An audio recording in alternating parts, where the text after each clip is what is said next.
Dracula by Bram Stoker. Chapter 2. Jonathan Harker's Journal Continued. 5 May.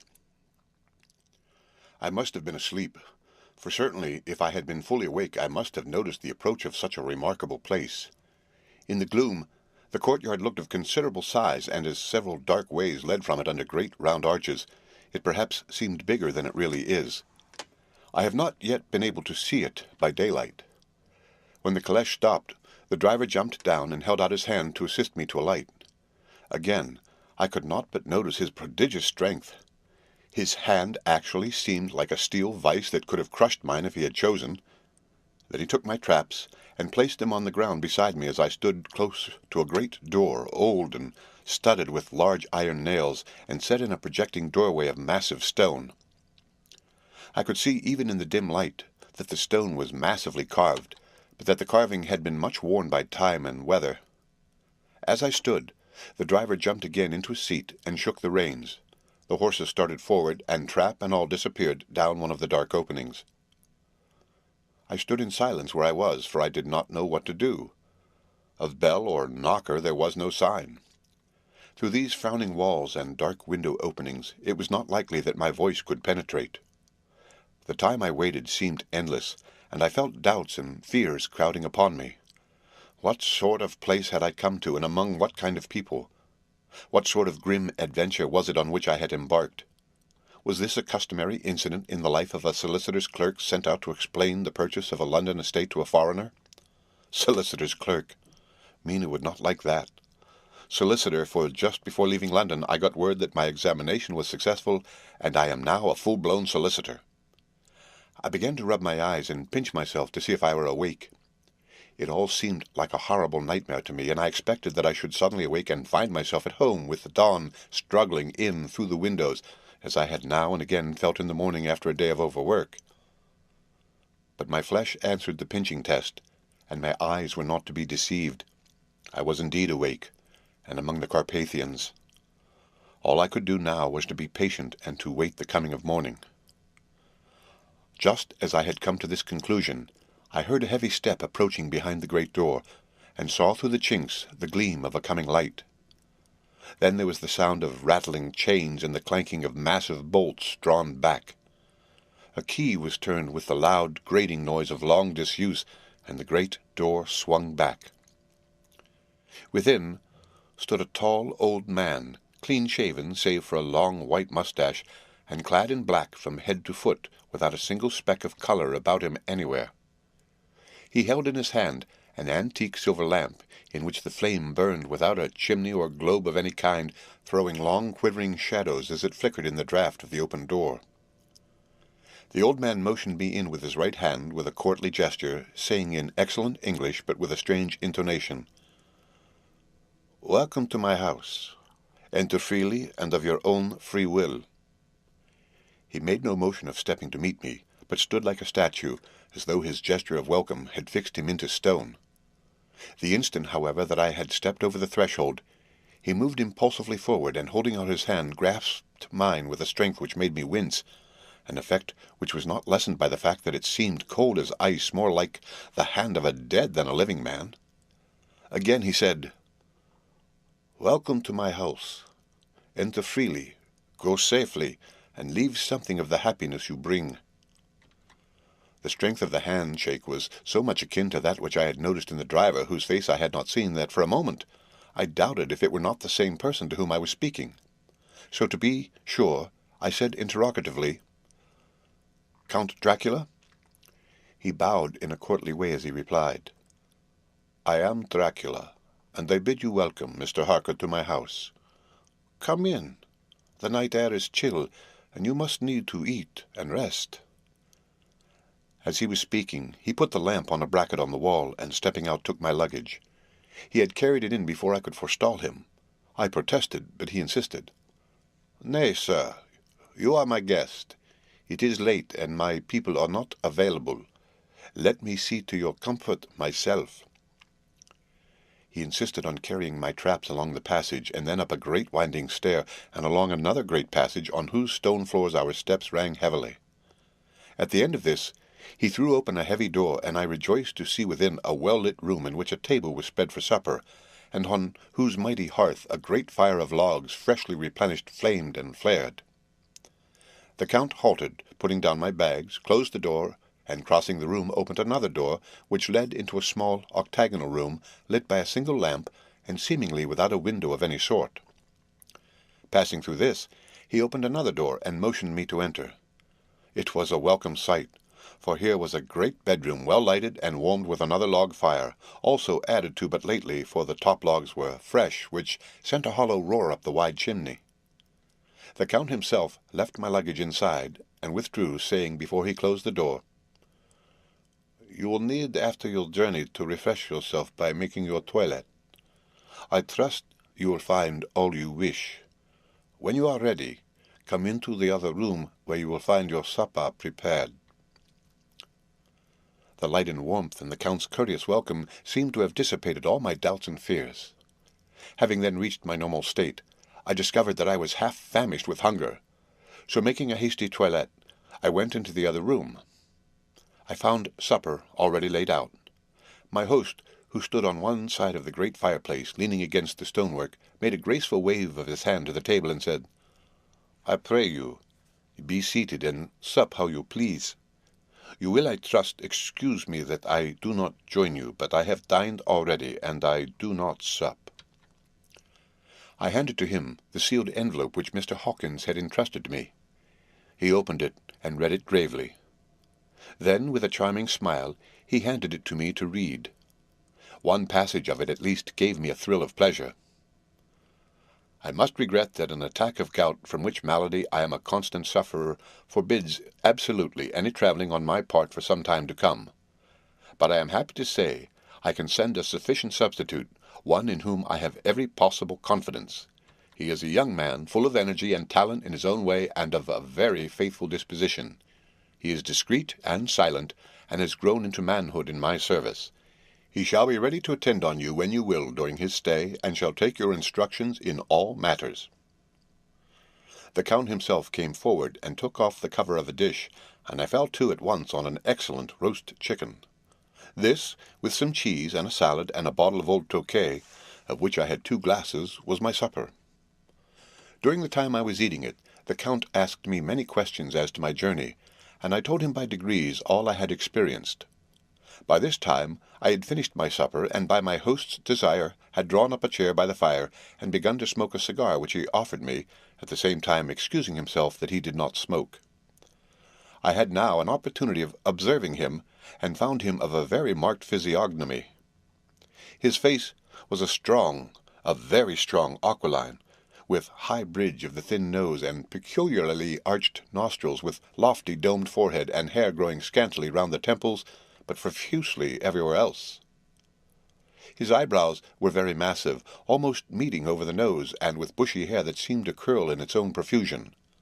The mouth, so far as I could see it under the heavy moustache, was fixed and rather cruel-looking, with peculiarly sharp white teeth. These protruded over the lips, whose remarkable ruddiness showed astonishing vitality in a man of his years. For the rest, his ears were pale, and at the tops extremely pointed. The chin was broad and strong, and the cheeks firm, though thin. The general effect was one of extraordinary pallor. Hitherto I had noticed the backs of his hands as they lay on his knees in the firelight, and they had seemed rather white and fine. But seeing them now close to me, I could not but notice that they were rather coarse, broad, with squat fingers. Strange to say, there were hairs in the centre of the palm. The nails were long and fine, and cut to a sharp point. As the Count leaned over me, and his hands touched me, I could not repress a shudder. It may have been that his breath was rank, but a horrible feeling of nausea came over me, which, do what I could not conceal. The Count, evidently noticing it, drew back, and with a grim sort of smile, which showed more than he had yet done his protuberant teeth, sat himself down again on his own side of the fireplace. We were both silent for a while, and as I looked towards the window I saw the first dim streak of the coming dawn. There seemed a strange stillness over everything. But as I listened, I heard, as if from down below in the valley, the howling of many wolves. The Count's eyes gleamed, and he said, "Listen to them, the children of the night, what music they make." Seeing, I supposed, some expression in my face strange to him, he added, "Ah, sir, you dwellers in the city cannot enter into the feelings of the hunter." Then he rose and said, "But you must be tired. Your bedroom is all ready, and tomorrow you shall sleep as late as you will. I have to be away till the afternoon, so sleep well and dream well." With a courteous bow, he opened for me himself the door to the octagonal room, and I entered my bedroom. I am all in a sea of wonders. I doubt, I fear, I think strange things which I dare not confess to my own soul. God keep me, if only for the sake of those dear to me. 7 May. It is again early morning, but I have rested and enjoyed the last 24 hours. I slept till late in the day, and awoke of my own accord. When I had dressed myself, I went into the room where we had supped, and found a cold breakfast laid out, with coffee kept hot by the pot being placed on the hearth. There was a card on the table on which was written, "I have to be absent for a while. Do not wait for me. D." I set to and enjoyed a hearty meal. When I had done, I looked for a bell so that I might let the servants know I had finished, but I could not find one. There are certainly odd deficiencies in the house, considering the extraordinary evidences of wealth which are around me. The table service is of gold, and so beautifully wrought that it must be of immense value. The curtains and upholstery of the chairs and sofas, and the hangings of my bed, are of the costliest and most beautiful fabrics, and must have been of fabulous value when they were made, for they are centuries old, though in excellent order. I saw something like them in Hampton Court, but they were worn and frayed and moth-eaten. But still, in none of the rooms is there a mirror. There is not even a toilet glass on my table, and I had to get the little shaving glass from my bag before I could either shave or brush my hair. I have not yet seen a servant anywhere, or heard a sound near the castle except the howling of wolves. Some time after I had finished my meal, I do not know whether to call it breakfast or dinner, for it was between 5 and 6 o'clock when I had it, I looked about for something to read, for I did not like to go about the castle until I had asked the Count's permission. There was absolutely nothing in the room, book, newspaper, or even writing materials, so I opened another door in the room and found a sort of library. The door opposite mine I tried, but found locked. In the library I found, to my great delight, a vast number of English books, whole shelves full of them, and bound volumes of magazines and newspapers. A table in the centre was littered with English magazines and newspapers, though none of them were of a very recent date. The books were of the most varied kind: history, geography, politics, political economy, botany, geology, law, all relating to England and English life and customs and manners. There were even such books of reference as the London Directory, the Red and Blue books, Whitaker's Almanac, the Army and Navy lists, and it somehow gladdened my heart to see it, the Law list. Whilst I was looking at the books, the door opened and the Count entered. He saluted me in a hearty way, and hoped that I had had a good night's rest. Then he went on. "I am glad you found your way in here, for I am sure there is much that will interest you. These companions," and he laid his hand on some of the books, "have been good friends to me, and for some years past, ever since I had the idea of going to London, have given me many, many hours of pleasure. Through them I have come to know your great England, and to know her is to love her. I long to go through the crowded streets of your mighty London, to be in the midst of the whirl and rush of humanity, to share its life, its change, its death, and all that makes it what it is. But alas, as yet I only know your tongue through books. To you, my friend, I look that I know it to speak." "But, Count," I said, "you know and speak English thoroughly." He bowed gravely. "I thank you, my friend, for all your too flattering estimate, but yet I fear that I am but a little way on the road I would travel. True, I know the grammar and the words, but yet I know not how to speak them." "Indeed," I said, "you speak excellently." "Not so," he answered. "Well I know that, did I move and speak in your London, none there are who would not know me for a stranger. That is not enough for me. Here I am noble. I am a boyar, The common people know me, and I am master. But a stranger in a strange land, he is no one. Men know him not, and to know not is to care not for. I am content if I am like the rest, so that no man stops if he sees me, or pauses in his speaking if he hears my words. Ha ha, a stranger! I have been so long master that I would be master still, or at least that none other should be master of me. You come to me not alone as agent of my friend Peter Hawkins of Exeter to tell me all about my new estate in London. You shall, I trust, rest here with me a while, so that by our talking I may learn the English intonation. And I would that you tell me when I make error, even of the smallest, in my speaking. I am sorry that I had to be away so long today, but you will, I know, forgive one who has so many important affairs in hand.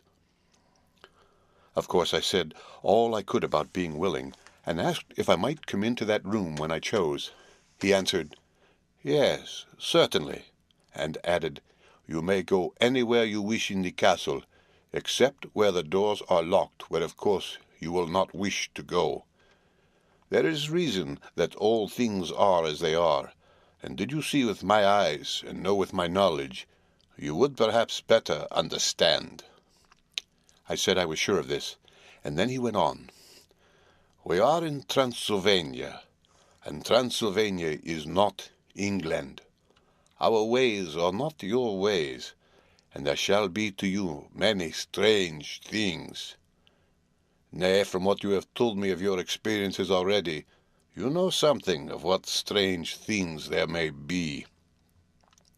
This led to much conversation, and as it was evident that he wanted to talk, if only for talking's sake, I asked him many questions regarding things that had already happened to me or come within my notice.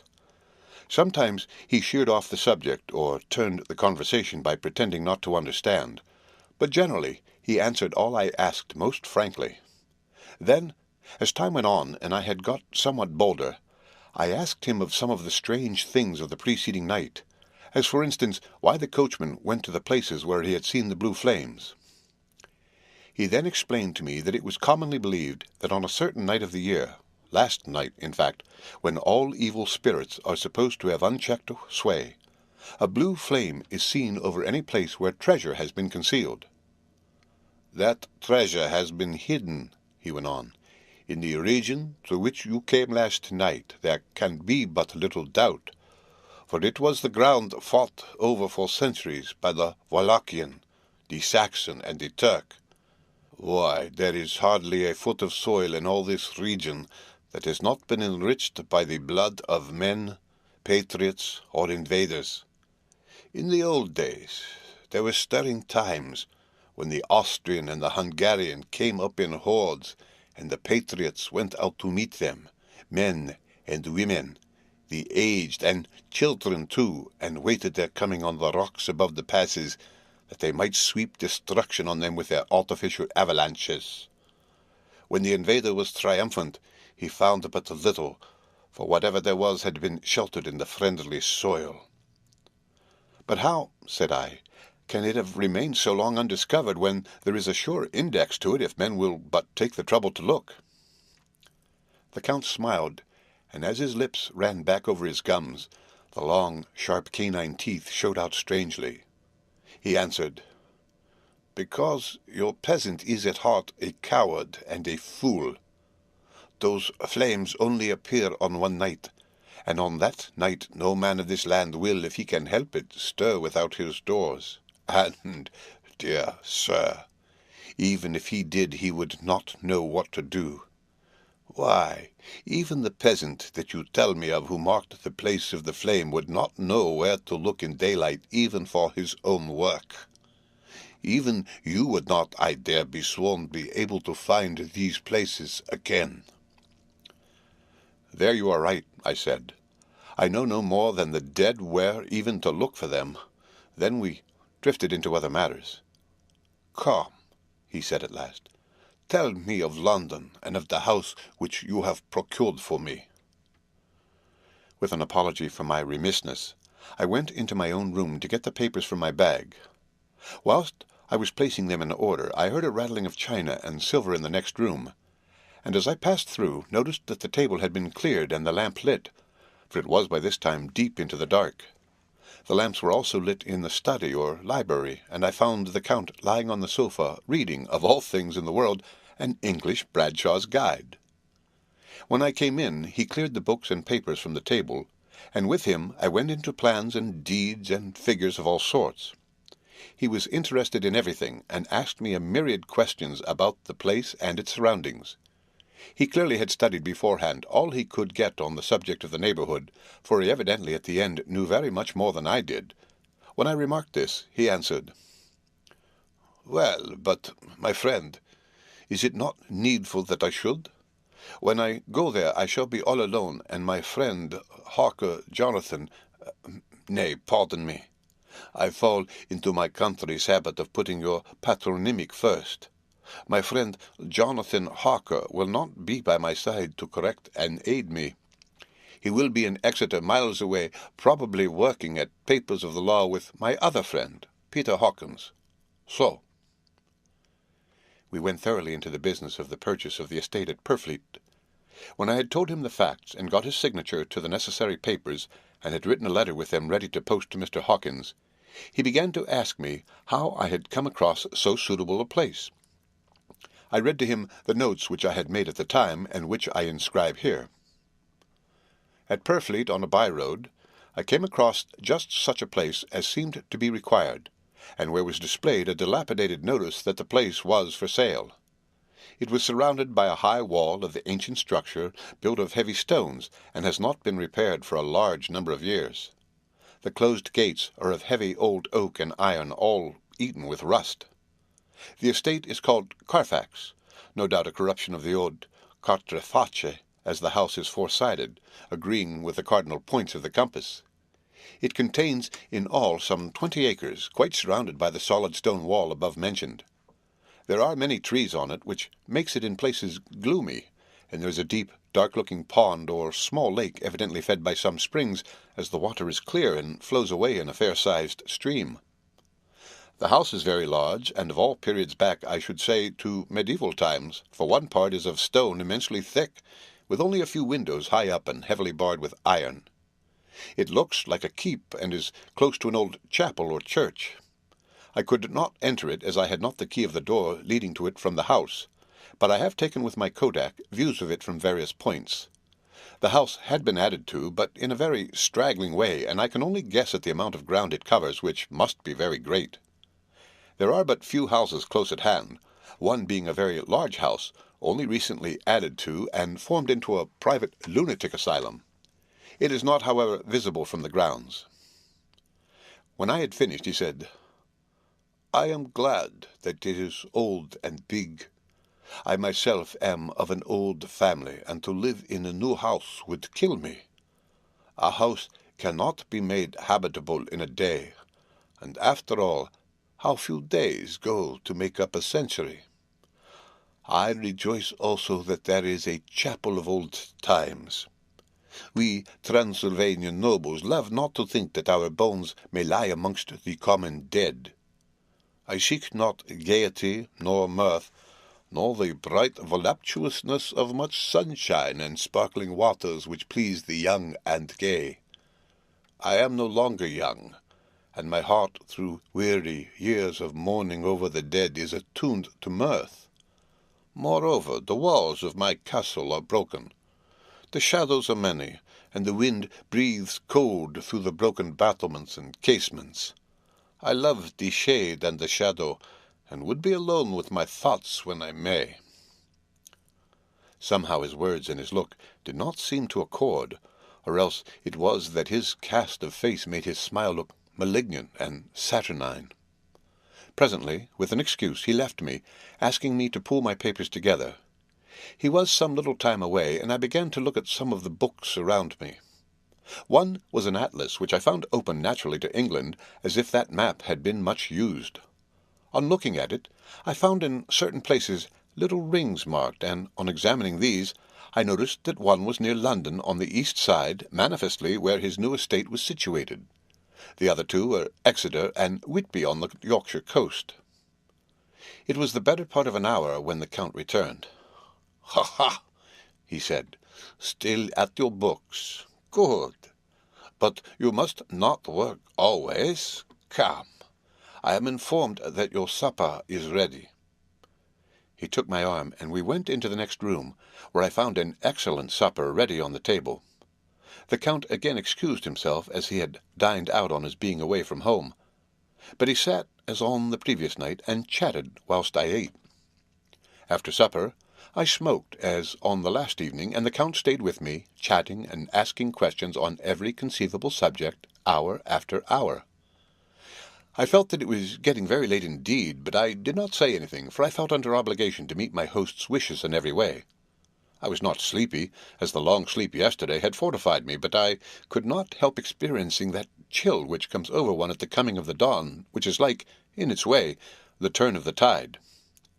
They say that people who are near death die generally at the change to dawn or at the turn of the tide.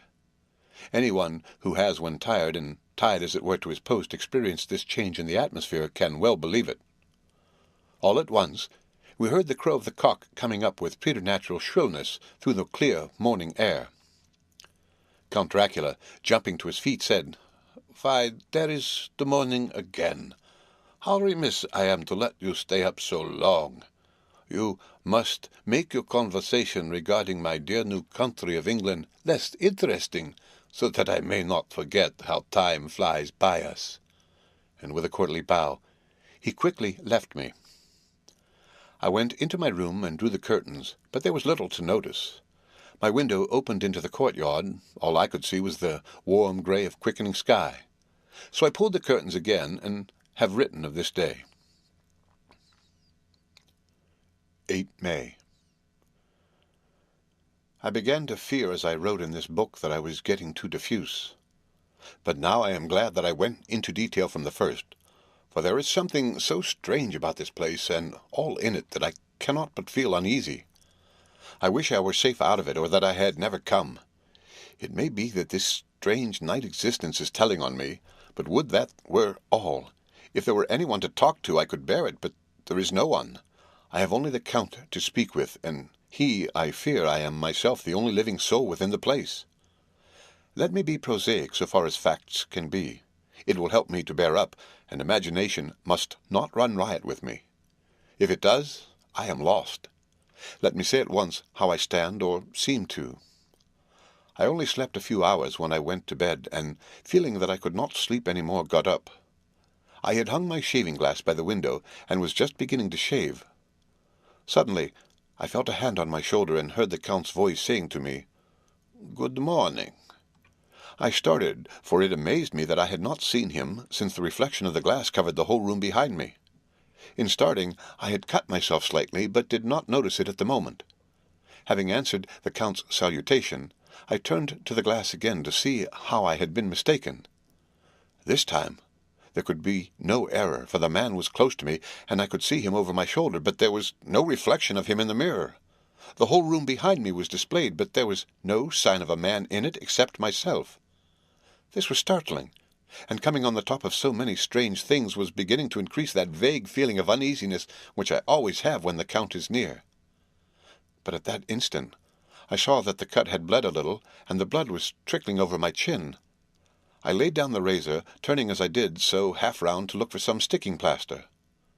When the Count saw my face, his eyes blazed with a sort of demonic fury, and he suddenly made a grab at my throat. I drew away, and his hand touched the string of beads which held the crucifix. It made an instant change in him, for the fury passed so quickly that I could hardly believe that it was ever there. "Take care," he said. "Take care how you cut yourself. It is more dangerous than you think in this country." Then, seizing the shaving-glass, he went on, "And this is the wretched thing that has done the mischief. It is a foul bauble of man's vanity. Away with it!" And opening the window with one wrench of his terrible hand, he flung out the glass, which was shattered into 1,000 pieces on the stones of the courtyard far below. Then he withdrew without a word. It is very annoying, for I do not see how I am to shave unless in my watch-case or the bottom of the shaving-pot, which is fortunately of metal. When I went into the dining-room, breakfast was prepared, but I could not find the Count anywhere. So I breakfasted alone. It is strange that as yet I have not seen the Count eat or drink. He must be a very peculiar man. After breakfast, I did a little exploring in the castle. I went out on the stairs and found a room looking towards the south. The view is magnificent, and from where I stood there was every opportunity of seeing it. The castle is on the very edge of a terrific precipice. A stone falling from the window would fall 1,000 feet without touching anything. As far as the eye can reach is a sea of green treetops, with occasionally a deep rift where there is a chasm. Here and there are silver threads where the rivers wind in the deep gorges through the forests. But I am not in heart to describe beauty, for when I had seen the view I explored further. Doors, doors, doors everywhere, and all locked and bolted. In no place, save from the windows in the castle walls, is there an available exit. The castle is a veritable prison, and I am a prisoner. The end of Chapter 2.